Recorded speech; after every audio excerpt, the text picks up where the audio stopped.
I'm Steve Farley. I love Tucson. I especially love Tucson's mid-century history.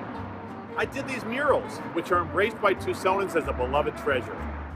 And this book, which was considered Tucson's best-selling local history book. I live in a cute little 1928 adobe by famed architect Josiah Jostler in the middle of town. One day as I was pulling into my driveway, I noticed a glint in the gravel and discovered to my pleasure that it was an old Art Deco watch. It inspired me to go down to one of my favorite places, the Jostler-designed Arizona Historical Society Research Library, and look through city directories to find out who used to live in my house and might have lost that watch. As I was perusing the card catalog for addresses, I encountered a reference to the Scavone albums. Intrigued, I asked the librarian to bring out one of those albums. I opened the archival box and a lost jewel appeared.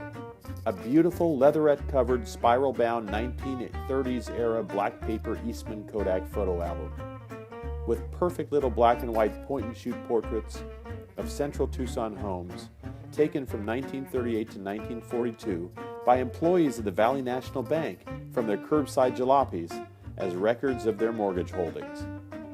There are even hand-typed white squares opposite each photo detailing the address, owner, appraised value, taxes, and insurance. The snapshot nature of these gorgeous images captured people going about their lives as mid-century pioneers in the Sonoran Desert, sweeping out a garage, trimming their trees, reading the morning paper on the porch, or just kicking back in the Sonoran sun. Classic cars sit casually in the driveway. The homes were their modest castles, proudly thrusting forth from the Sonoran ground. The Catalinas in the background, and very few trees to hide or shelter them. I was captivated. And a thought came to me. Most of these homes still exist. I must rephotograph them from the same angle, at the same time of day, during the same season. I want to perform archaeology in the open air. I want to see what they have become, what we as a people have become. I want to see what we have lost and what we have gained. And I want to share all this in a website and a book for the public. Damian Klinko of the Tucson Historic Preservation Foundation, conveners of Tucson Modernism Week, jumped on board as our nonprofit fiscal agent right away. Tucson is steeped in a series of historical narratives from the Hohokam all the way to our community's role in getting to Mars.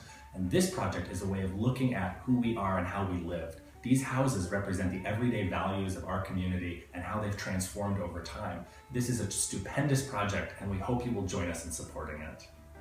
R. Brooks Jeffrey, University of Arizona professor and renowned expert in mid-century Tucson architecture, eagerly volunteered to write text and help edit the book.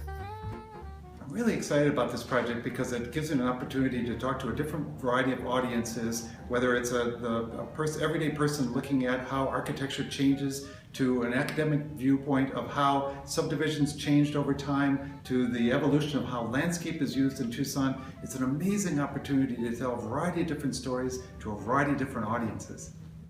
I've been carrying out house hunting expeditions for months now. I created a spreadsheet for all 669 homes. I did preliminary searches on Google Maps to confirm the addresses, many had changed, and whether they still existed. I examined shadow placement and angles and weather conditions to figure out the time of day and year where they were photographed. I printed out the old photos to guide my rephotography, and I headed out in my modern jalopy with my modern point and shoot to follow the footsteps of those 1930s Valley Bank employees. The visual stories revealed by the then and now are rich, layered, and fascinating. Trees and plants have sprung up everywhere. Styles have changed. Additions have sprouted. Walls obscure and vigas have disappeared. Some are almost completely camouflaged. Some are lost forever. Others are nearly unchanged. These stories must be shared. They tell us who we were and who we are. And they help us look at things we see every day in a totally different way. That's why I'm determined to raise the money to get this fully funded. Please be a part of this story. Thank you for your time and your involvement. I can't wait to send you this book.